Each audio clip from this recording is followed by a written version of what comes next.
L'histoire au cœur de notre méditation se trouve au début du chapitre 5 du livre des Actes des Apôtres. Il s'agit d'une histoire surprenante, voire même choquante. Nous voyons un couple de chrétiens, Ananias et Saphira, qui décident de vendre une propriété qui leur appartient. Suite à cette transaction, ils font le choix de garder une partie de l'argent de la vente pour eux et de donner l'autre partie aux apôtres pour qu'elle soit à la disposition de l'Église. Vu sous cet angle, nous pouvons dire que le couple est bien généreux. Oui, mais la suite de l'histoire nous montre le mécontentement de Pierre, qui les accuse de mensonges. Face à cela, Ananias en premier puis son épouse Saphira tombent raides morts.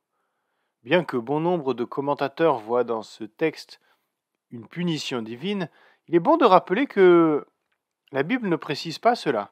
Ni Pierre, ni Dieu ne sont présentés comme étant les auteurs de la mise à mort, et peut-être d'ailleurs qu'il ne s'agit pas d'une mise à mort, mais simplement d'une mort naturelle, d'origine inconnue.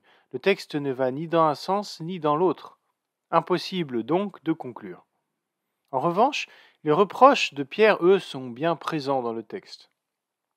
Nous voyons Pierre qui accuse Ananias et Saphira de manipuler l'Église et de mentir à Dieu. Étonnant, il aurait pu simplement dire merci.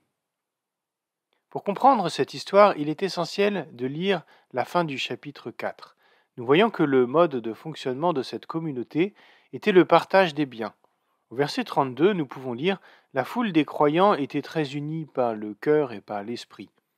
Personne ne disait « Cela est à moi », mais ils mettaient tout en commun. » Ananias et Saphira étaient libres de ne pas entrer dans cette démarche. Rien n'est jamais obligatoire dans le christianisme, et chaque individu doit rester libre de faire ses propres choix.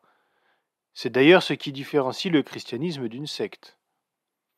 En revanche, la confiance et le respect mutuel sont primordiaux dans l'Église, comme dans tout groupe social. Et c'est cette hypocrisie que Pierre reproche à Ananias et Saphira. Dans l'évangile de Matthieu, au chapitre 5 et au verset 37, nous trouvons ces paroles de Jésus que nous pouvons nous approprier ce matin. Dites simplement oui ou non. Ce qu'on dit en plus vient de l'esprit du mal.